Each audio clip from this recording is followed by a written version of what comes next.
Welcome back to another episode of Too Much Pod Tar. Today is August 15th, and I've got you another episode of DFS for today. Tonight's slate of 7 games that are being played under the 707 slate.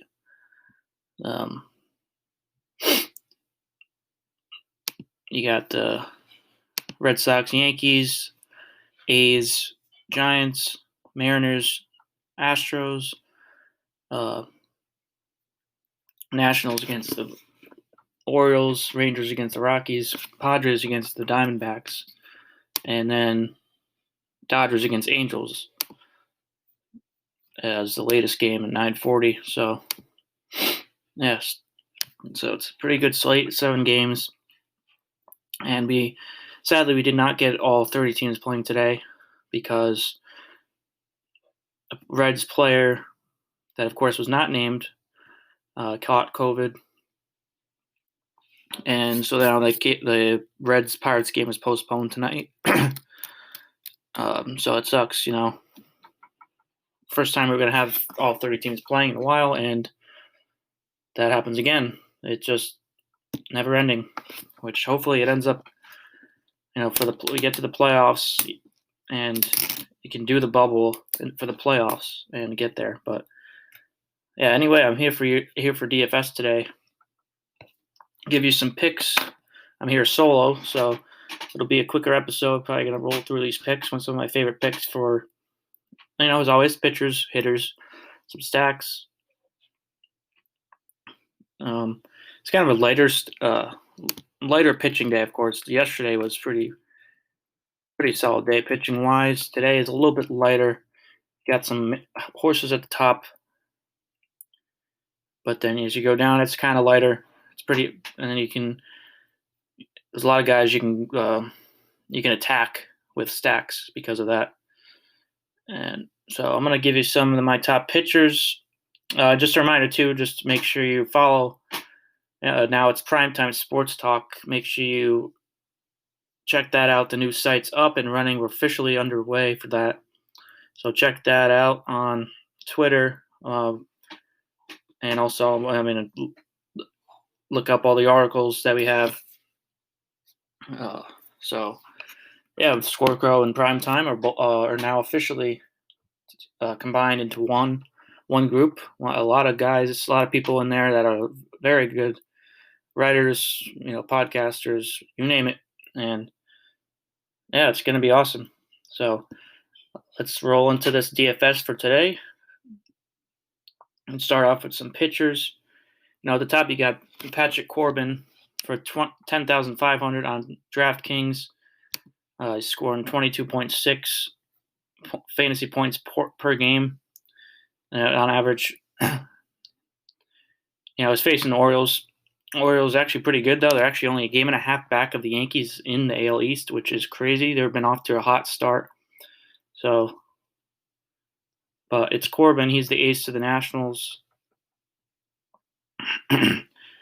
Well, one of the aces, they have 3 aces there, basically, which him, Scherzer, and Strasburg.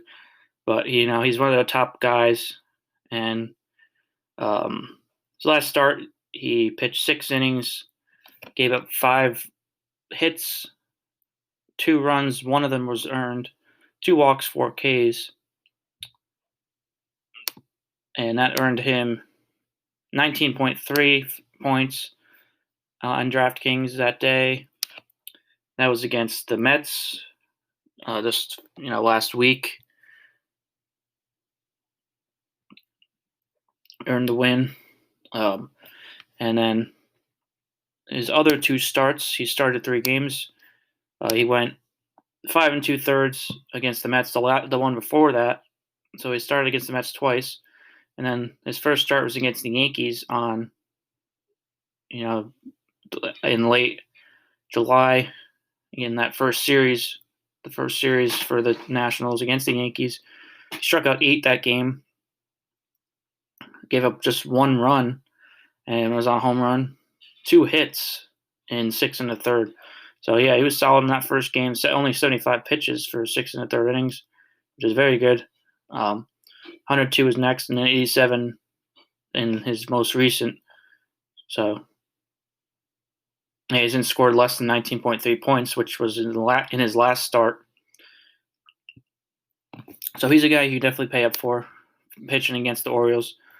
Then you also got Walker Buehler against the not against the Nationals, against the Angels, and his last start he went 5 2/3, gave up 2 runs on 1 hit, 4 walks, and struck out 6. So it was a solid pitching performance for him, but it was also against the Giants. So the Giants don't have really any hitting. So other than that, he kind of started off slow, giving up 3 runs in his start before that against the Padres, 2 runs, which is not bad in his first start against the Astros. But his strikeout to walk ratio is just 12-8, so that's not the greatest ratio in the world. I like to see those Ks a little bit higher, maybe the walks a little bit lower. So facing an Angels lineup who is better now with Rendon and Trout there in the middle. So might not want to pay up for Buehler necessarily, especially in Anaheim.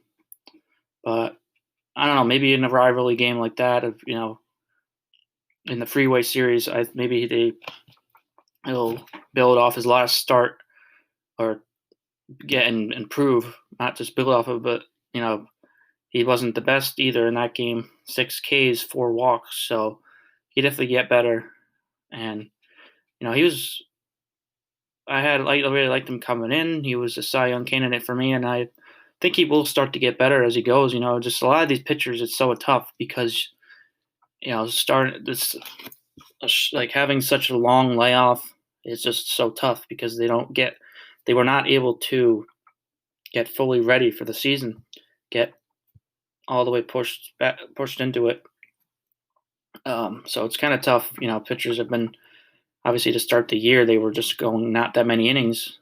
So kind of tough to feel it out how they're going to do. But I think I would rather pay up for Corbin against a weaker lineup in the Orioles than paying up for Buehler against a better lineup in the Angels. So I think, pay up for Corbin. Maybe stay away from Buehler, but don't pay up for both. But I think maybe Buehler, you could attack. Not attack. You could go after. You could try to get him in a lineup or two, but I wouldn't go crazy with him. And then as you go down the list, you got German Marquez for 8,300. He's been solid this year. He's been good. 27-6 strikeout to walk rate, 23.5 fantasy points per game. 6 runs, 18 hits, 26 innings. It's definitely a great start, but 2.08 ERA.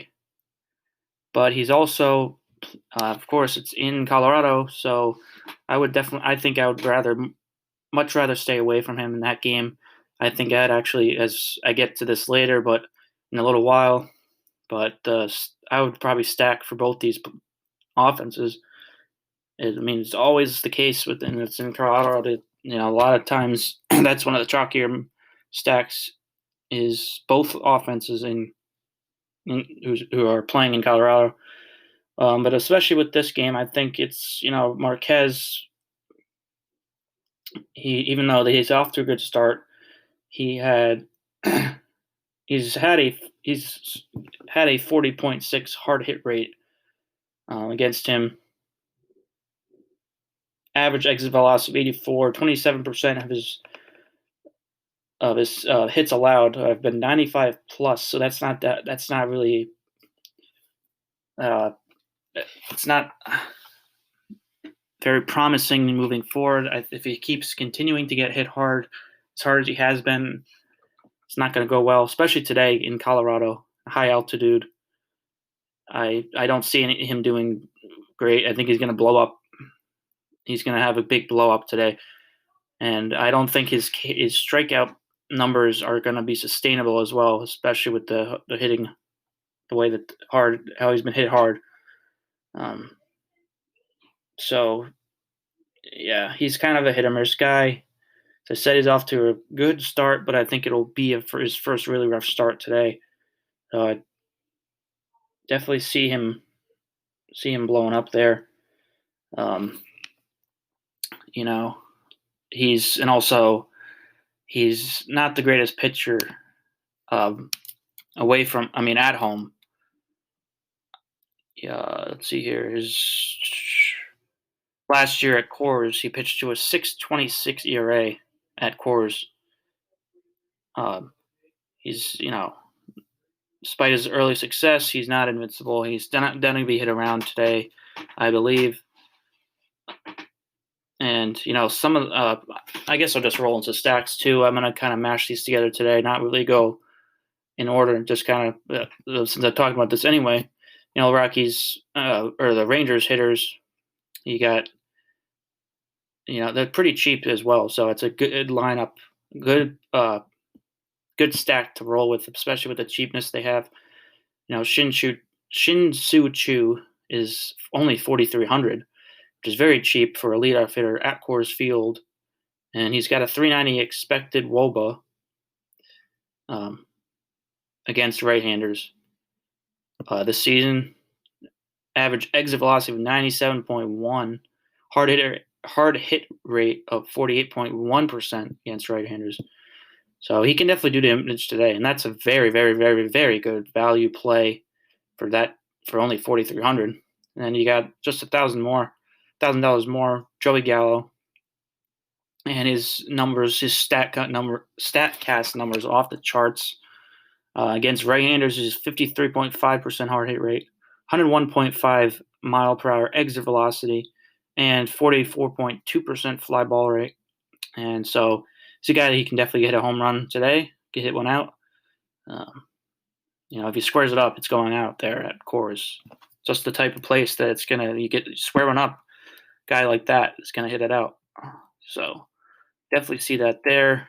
Some of the other guys you can grab in that lineup: Nick Solak, Nick Solak's 4,500, Isaiah Kiner Falefa 3,900, Willie Calhoun 3,800. Runeta Dort is 4,600, but he's off to a bad start. But it's also Coors, so it's potential there. And also I mentioned too, Derek Dietrich. As I mentioned the other day, he signed a deal with them, and he had a good first game when he first made his debut. First game with them, he had 3 hits in the game, 3 for 3. So he's a guy you can definitely put in there for 4,300 if he does get the start. Which I am seeing here now, looking at it, he is expected to start games both Saturday and Sunday. So I think as I mentioned, if he can keep it the numbers, which I think he will do very good today in Coors, he's going to take the place of Runeta Dort. So I think, he'll be starting at second tonight, I believe, and kind of take over for Runeta Dort. So, and then just on the other side, actually, I'll just continue with pitchers now. I'll get to the Rockies stack later. That'll be another thing I mentioned because they're a good stack as well, of course, at Coors. But another pitcher I want to mention is James Paxton.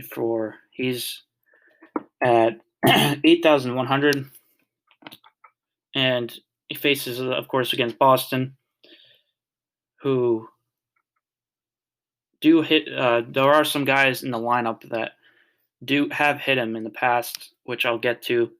JD Martinez especially, which I'm going to talk about as I move forward on this. But last start, Paxton had 6 shutout before allowing 3 runs, 2 home runs in the 7th inning. But he struck out 11 in the game. He was off to a really good start, 6 innings. He probably should have been taken out sooner before he gave up those runs. So It's a rough start, his first 2 starts, but last one he did good. So I think he's going to build off that. He was still trying to find it. I think he found a little bit of it. He's still, even with the 11 Ks, now he has 16 and he's only walked 2, so he's had great control.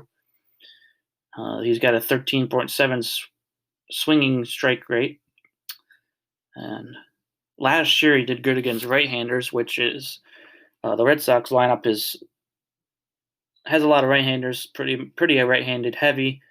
Last year he had a 234 batting average against and 140 to 46 K to walk rate, so that's very good. And I think he has a chance to shut down the Red Sox lineup and go 6 plus again like the last one. Hopefully this time maybe he gets taken out when he should. Go 6, at least 6, and give up maybe 1 or 2 runs. Maybe get 10 strikeouts again. We'll have to see, but I think he definitely has the potential to do something against that Red Sox lineup. Who's they're still dangerous. They're kind of a sleeping giant, even without Mookie, but I think they kind of almost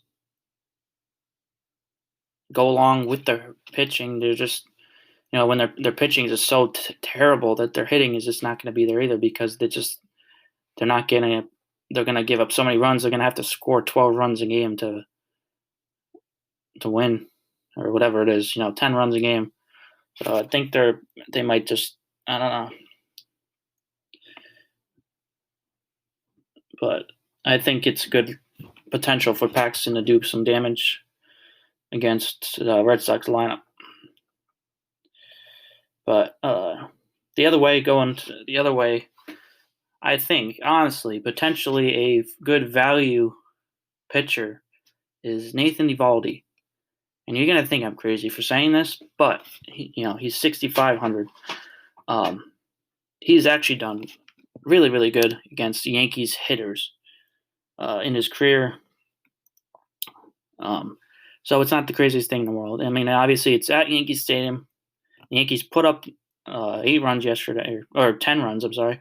Yeah, they put up 10 runs yesterday, but that was against pitchers that were not good. So Eovaldi's actually pretty solid. Probably they're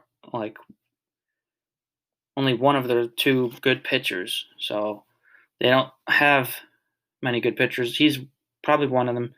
And against the Yankees, as I mentioned, he hasn't given up a home run against them. And their main hitters are 13 for 72. That's a 181 batting average against. And he struck out them 15 times, 4 walks. So it's a lineup you could shut down, without Judge, without Stanton. They obviously have other guys, but he's had the number in the past. So if you're listening to this and thinking about what to do, probably do the opposite of what I just said. Probably stack Yankees, just because anytime I make a pick, it goes the other way. So, yesterday I said I was really high on Frankie Montes doing so good, and I mentioned DeGrom, of course. He's a lock for me. And both of those guys were scratched from the starts. And I also mentioned Dietrich. I thought maybe he was going to start yesterday. And nope, he did not get the start. So, and I mentioned, I also mentioned Matt Chapman as one of my hitters. What did he do? He went 0 for 4, I believe. And he did not hit a home run, as that was my home run call in my article that I did yesterday. So what I'm trying to say is I might be bad luck. I don't know, because I just maybe do the opposite of what I say.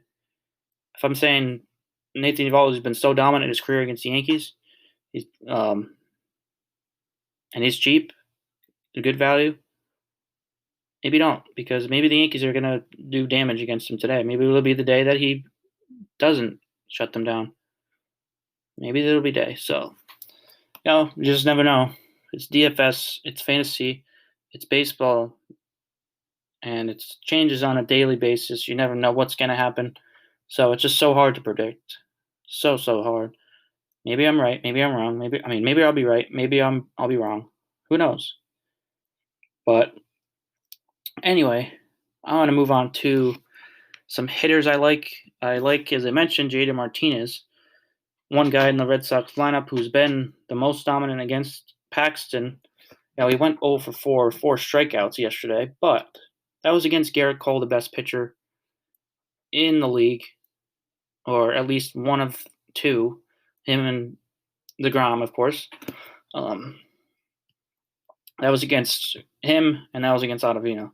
So, what I'm trying to say is, don't base what you're going to do with him off yesterday's game or off the start that he's had, because he started to find it. He had a grand slam on Wednesday, 2 for 6 in the last 2 games of the Rays series, and versus left-handed pitchers in 2019, 19 home runs, 40 RBIs, 1,381 OPS, and 170 plate appearances.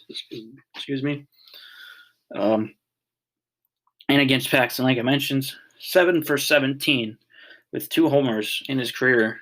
So he mashes Paxton, mashes right-handers. It's a potential there to get a home run, have a good day, and really start to break out for the season. As it's been a slow start, but he's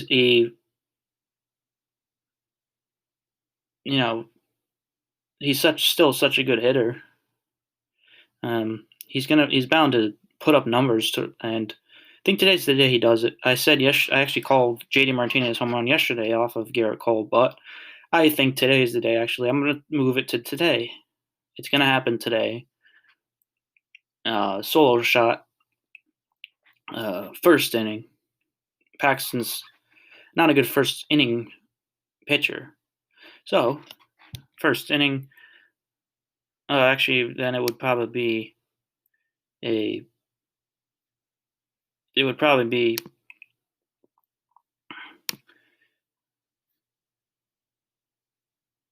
it could be with somebody on, so it could be a 2-run, because he might end up being the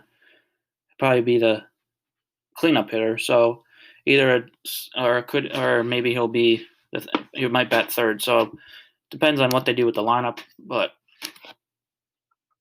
I think it'll be solo or 2-run in the first inning. But I think that's it against Paxton. That might be it. I mean, not all the hits, but I think that's what he allows. He gives up a first inning home run, and then from there, he settles down, goes 6 strong, 10 strikeouts, and 5 hits, and gets the win. His Yankees score 5 runs, win 5-3, as there's some other scoring after that as well against maybe some Yankee bullpen arms, but Chapman locks up the save. Yeah, so if you want to bet, go bet that. But if you don't trust me, you think I'm bad luck, like I mentioned, don't. Maybe do the opposite of what I said. James Paxton gets lit up. Red Sox win. But I think Martinez hits a home run either way. So maybe predict that. Maybe put money down on that. But don't put money down on the Yankees definitely winning, because you never know. You definitely don't know. I mean, obviously that's betting. That's betting. That's DFS. That's fantasy. That's everything that you do put money into. You just don't know. That's what that is. That's what it is. Anything can happen. You're just never going to know. That's why you do it. That's why it's called, betting, risking your money. If you're into that, then that's, you got to do it. You got to go with your gut most of the time. So, anyway, not to ramble on and on and on about whether if I'm bad luck or if whatever. You just got to go and roll with the punches. But another hitter I like is Trey Turner for 4,900, pretty cheap as well. So two good, solid value options. Now, Turner's been on fire, 3 for 5 in his last game, 2 runs, 1 RBI, and in his last 6 games, he's 10 for 27 with a double, 2 home runs, 5 RBIs, 7 runs scored, which is very good.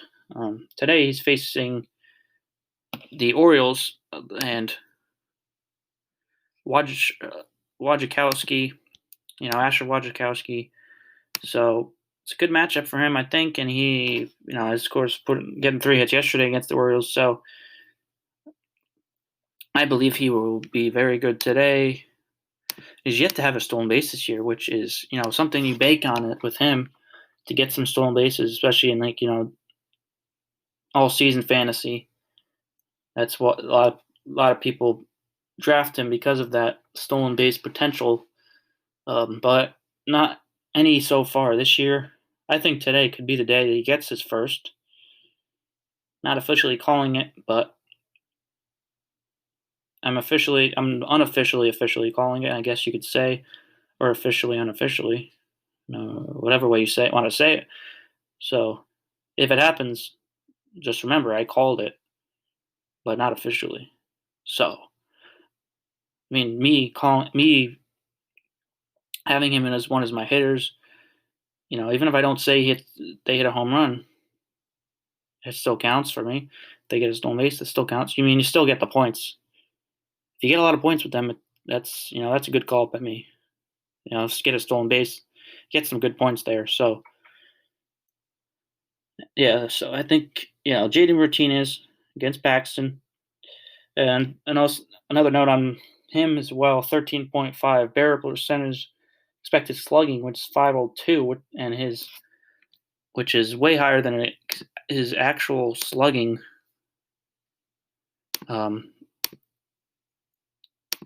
His actual slugging is only 411, so he's got some bad luck so far, and 100 points higher, which our expected slugging is. So I think I could definitely see a home run from him today. So those are the guys I like, the hitters, pitchers, and let's go to stacks now. As I mentioned, Rockies and Texas. I talked about the Rangers already. But with the Rockies, he's against Kyle Gibson, who, so far he's got a 4.84 FIP and a 1.76 home run per 9 rate in his first 3 starts of the season. And against the left-handers,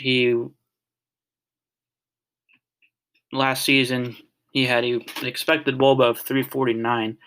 The guy that stands out at 6,100 on DraftKings is Charlie Blackmon, who is, at one point he was hitting 500, and now his average is a little bit down, at a mere 447. I mean, come on, Charlie, got to get that 500 mark. But anyway, yeah, I mean, even if he ends up hitting over 400 this year, that's insane. I mean, I would love to see that. Even though it's a short season, it's still crazy. But against right-handers, he had a 391 WOBA in 2019. Weighted on base average, that is, if you're not familiar, which is a good number at 391. Almost 400. That's really good. But you also got Trevor Story and Nolan Arenado. Story is 6,200. Arenado's 5,800. They're not left-handed, so they might not have that great, as good of a matchup. But they still have potential. They have plenty of power versus right-handers in their careers. Also, don't ignore some of the other hitters, that are cheaper. Daniel Murphy, who's 4,600. He's off to a very good start this season as well. So those are good options. Ramil Tapia, 4,400 as well. So in Coors Field, this is great matchup. And just going into some more stacks, like I said, with Evaldi going against the Yankees, I think that's a good option to go with if you want to maybe be a little different, because there's going to be still a lot of Yankees stacks that people go to. But Evaldi is, he's Boston's ace, but that's not saying anything. Not really saying much. His numbers aren't the greatest against left-handed batters, which the Yankees don't really have much of. Got a 397 WOBA. Right-handers at 348. So Mike Ford, one of the left-handers the Yankees do have, is only 3,800, and he's been rolling of late, and he's got a 351 expected WOBA against right-handers. Last season he had that, but this year he's been off to a great start, and if he's in the lineup, he's definitely a play. Which I think he should be in the lineup after not playing yesterday.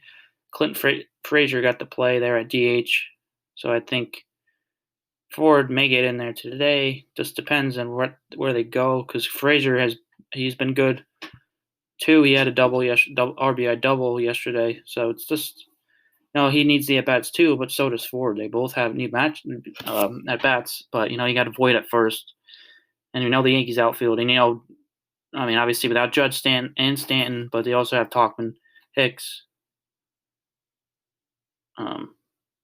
Gardy. But Gardy should not be in the lineup at all. He's a bench guy. But Clint Frazier's defense. He's not suited for the field. He needs to be a DH, but it's just tough because you got Ford who needs the playing time as well. So they got a tough job there to see who goes in the lineup. But I think either one of those guys, though, if they end up in the lineup, they are a solid play for you in DFS, because Frazier is, he's 4,000, so he's only $200 more than Ford, and Mike Tauchman's 3,900 as well. So those are cheap options you can go with the Yankees lineup. Just have so many great guys. And Gary Sanchez is an option, 48 or 4,700. Torres 4,800. Both of those guys were good yesterday, and are starting to find it now after slow starts. Luke Voit is lower than that at 4,500, who's been good too. G. Urshela 4,900. LeMahieu 5,200. So, you got solid. Obviously, they have a good lineup. So. But it's just going to be chalky. You have to check the ownership, and you could, like I said, go be different. Go with Evaldi, because the potential to have him to shut them down is also there. It could always happen on any day. The number, as I mentioned before, the numbers against the Yankees lineup is very good, but it could end up being the day that he doesn't do good against them. It just depends. But yeah, that could be something kind of throw out there. Just to throw it out there, because a lot of people might be going with the Yankees stack. So maybe go and play against that, because if it pays off, it'll pay off very well. And it's 6,500 for Evaldi. That's really cheap. You get a lot of value potential. So it's just play your cards right. Maybe you'll get something there. Throwing them against a bunch of other people that are stacking Yankees is a solid, pretty solid play. Probably only do it in tournaments. I wouldn't do it in cash games. I think tournaments I would do it, but cash games it's a little too risky, because if he gets blown up, you're screwed. But in tournaments, you could still maybe do it, but only do it probably one lineup. I would probably play it safe and have stack Yankees in another lineup. If you're doing more than one, if you're not doing more than one, don't do it. Do not listen to me. But if you're doing two more than one, do one of that and do another one with Yankee stack. So then you're safe if it goes wrong. but it's definitely something you could consider. Um, and another one I actually really like is the Padres against the Dodgers. Oh, not the Dodgers.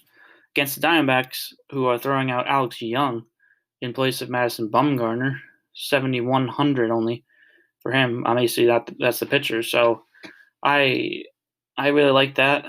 Uh, Dodgers have a lot of. I mean, Padres have a lot of right-handed batters, and so far this season, last season against right-handers, uh, Young had a hard hit rate of 44.1% against right-handed batters, and an ISO of 200. Tatis Jr.'s probably the top option there for 5,600, as he's averaging 12.6 DraftKings points per game. Uh, this year, he's been off to a very, very, very good start after a rookie year where he went off before the injury. So, you start with him. You start a stack with him always. Then you also have Manny Machado, Tommy Pham, Jurickson Profar, Will Myers as good options. And all of them had a WOBA of at least 358 last season. An expected WOBA, I mean. And they all do pretty good against left-handers. So, and I also like Eric Hosmer, who's been he's been having a pretty good season, other than being out for a little while with his illness, non-COVID. I mean, yeah, non-COVID illness. But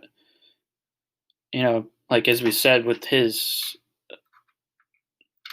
launch angle, it was in the negatives a couple years ago, not that high last year. Now this year he's actually in the ball at a pretty good launch angle. He's had a good launch angle this year. I think it's something like 12.6, somewhere around there. But it's fun to watch to see if he can build off of it and make it better. No, don't want to be the guy that just remembered for his negative launch angle. So I think he's a solid play for you too. Those are kind of the main stacks I like. So yeah, go win some money. Hopefully, win some cash on these picks that I have, or win on picks that you go against me because you're not listening to me. But if I helped you out, then I'm happy for you. If any of this helped, or if it helped in a different way, it helped you go the opposite way that I said. Because, yeah, whatever. I don't know. Just check ownership on a lot of the things that I've said too. Obviously with the Yankee stacks, the ownership's going to be high, so that's something you have to look at.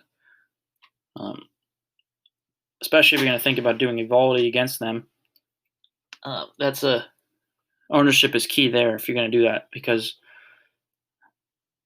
or even if you're going to go with a stack, because you don't want to pick too many. You don't want to pick too chalky of a stack, and then you're going to have to have some other options in there as well that are going to be a little bit different. Go with some value guys. So yeah, that's it for today. This DFS is going to continue as we move forward.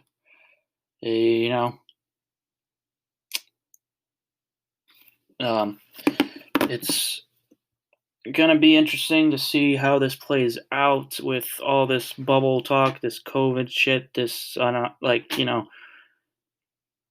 I mean, for the playoffs, even if there's definitely not gonna have, you're not gonna have every single team playing all 60 games, because obviously the Cardinals are way, way, way behind for everybody. they've only played 5 games. They're 2-3 right now. So it's going to be interesting to see what happens because hopefully they end up playing again at some point, but they're going to get to maybe 50 games, maybe 55, not 60, but I guess at the end of the year it's going to be based on winning percentage as long as they played enough. But even then, it's still not completely fair. It's not fully fair. I mean, none of anything that's happened this year is fair to be fair. I mean, yeah, it's not fair to be fair, you know? I mean, yeah, but nothing that's happened this season or even this year in general in 2020 has been fair for anyone. I mean, we're lucky to have baseball at all. There's always the question, oh, is it gonna count? Is there gonna be an asterisk next to the season? If blah blah blah. I mean, it's 2020. We have baseball. Even with all this COVID craziness, we have baseball. Every team's not going to play all 60 games. Playoffs maybe not going to mean as much, especially with the expanded playoffs, I should say. But it's still baseball. It's still more meaningless. I mean, it still has more meaning than the 2017 World Series championship does. I'm talking to you, Astros, and the Astros fans. That's always come up with excuses for that. If they didn't take away that World Series, they didn't put an asterisk next to it. They didn't do shit to the players. And I know, obviously, we've talked about this before. They got immunity. I know. I know how that works. I know how immunity works. But come on. If they didn't do shit to anything for that World Series, didn't put an asterisk, didn't take it away, didn't do anything, didn't do whatever, and Astros still acting like complete buffoons. Their hitting coach starting a fight and all this bullshit, and they're not gonna. I mean, they gave him 20 games, but to me, that's not even enough. He should have got fired, but the Astros aren't going to do that, are they? Because yeah, they're not about integrity at all, you know? And I see comments from Astros fans. I know this is a DFS show, but I'm just going on a rant because why not? I see Astros fans say, "Oh, I mean, the Astros, they fired Hinch. They fired Liddell." But that, you do not understand? That happened after they got suspended for the season. After. They waited till after. If you had any integrity, you would have fired them right as all this shit came out. As soon as Mike Fiers blew the whistle, as soon as the Athletic came out with the article, as soon as everything was, the entire integrity of the entire game was destroyed by a bunch of banging, trash can banging, stuck up fucking dickwads with I don't know, just and Jose Altuve deserves every little freaking thing that's been coming to him this season. Everything. Hitting fucking whatever it is, 175. I mean, to be fair, he's hitting more than his height. So just the way they acted, the shit apology, all the stuff that happened, just everything. They deserve it. I'm telling you right now. I don't think they deserve getting thrown at their heads, but everything else, yes. But I still, you know, Joe Kelly didn't hit them, did they? Did he? So I don't know, but that's just the way it is. What are you gonna do? Anyway, that was my rant. But this season is gonna mean more than that. It's gonna mean something. It's not. It's obviously there's not going to be an asterisk. It's still going to be a World Series. It's going to be legitimate. If the Astros World Series is legitimate, if anything, everything is legitimate, then it's legitimate. 60 games, 50 games, 55, whatever amount of games the team plays, it's still the same. I think they should have a play-in game though, or play-in series like 3 games or something. If a team plays way less, if the Cardinals end up playing, whatever. I'm going to just throw a number out there, 40 games maybe, I'll just say. They end up playing 40 games. That's not fair. If they have a winning percentage that's higher than maybe the Reds, so throw that out there. And the Reds get the playoff spot. The Cardinals get the playoff spot over the Reds, even though the Reds had more wins.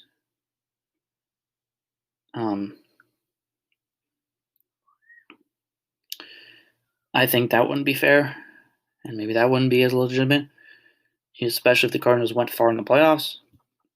So I think they should do a playing game. I think that would be a situation where you have the Reds play the Cardinals for 3 games. Whoever wins the series goes to the playoffs. Kind of similar to what they're doing with the NBA. The playing game for the 8th seed, which is happening as we speak. So with the Blazers playing the Grizzlies. So, yeah, it's kind of similar. I think that would be similar to that. If it did something like that, I think that would be all right. It's 2020. It's not going to be like you're obviously not going to get what you think, what you want. So it's Anyway, that's about it for today. I'll wrap this up. Stop talking. I promise. But be back again tomorrow with a brand new DFS show on a Sunday. So that's it for today. Hopefully you win some cash. Enjoy your weekend. And just a reminder, you can never have too much pod tar. Check you back tomorrow.